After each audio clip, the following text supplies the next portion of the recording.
बाबुल शहर की एक बदकार औरत मर गई तो उसके घर वालों ने उसे दफन तक न किया बल्कि एक कूड़े के ढेर पर फेंक दिया।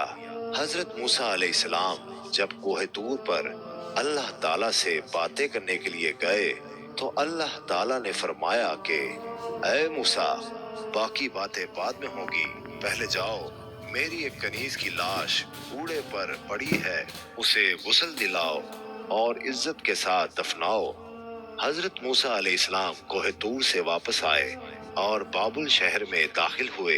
तलाश करते करते एक जगह देखा कि कूड़े पर एक लाश पड़ी है और उसके इर्द गिर्द 4 कुत्ते रखवाली कर रहे हैं ताकि कोई दरिंदा लाश को पामाल ना कर सके। हजरत मूसा अलैहिस्सलाम ने उसके घर का पता पूछा और उनसे कहा कि लाश को उठाने में मेरी मदद करो। औरत के घर वालों ने कहा कि हम इस लाश के करीब भी नहीं जाएंगे। ये एक बदकार औरत थी जिसने अपनी सारी जिंदगी बदकारी में गुजार दी। पूरे शहर में सब लाश को उठाने से इनकार कर रहे थे। हजरत मूसा अलैहिस्सलाम अपने भाई हजरत हारून अलैहिस्सलाम के पास गए और कहा कि लाश उठाने में मेरी मदद करो। दोनों नबियों ने लाश को उठाया और फिर जब गुस्ल देने की बारी आई तो शहर की कोई औरत भी उसको गुस्ल देने के लिए तैयार नहीं थी। ये देखते हुए हजरत मूसा अलैहिस्सलाम ने अपनी जोजा और बहन को हुक्म दिया कि इस औरत को गुस्ल दो। गुस्ल के बाद अपने भाई हजरत हारून अलैहिस्सलाम की मदद से उस औरत को दफन किया। दफनाने के बाद जैसे ही आप वापस आ रहे थे तो शहर वाले लोग आपके सामने आ गए। वो सब मिलकर आपसे कहने लगे, ऐ मूसा, या तो हमें इस बात की वजाहत दो कि एक बदकार औरत को इतनी इज्जत क्यों दी, या फिर वो कलमा जो आप अलैहिस्सलाम ने हमें पढ़ाया है हम आपको वापस करने आए हैं।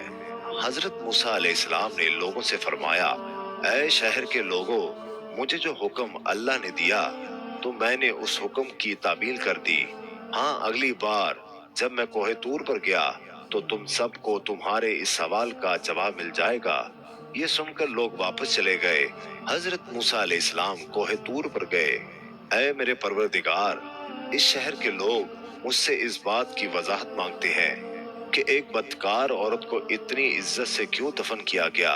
अल्लाह ताला ने फरमाया, ऐ मूसा, ये औरत वाकई बदकार थी और इसकी सारी जिंदगी बदकारी में गुजर गई, मगर एक दफा ये एक ऐसी जगह से गुजर रही थी जहाँ पर एक कुत्ता प्यास की शिद्दत से मर रहा था।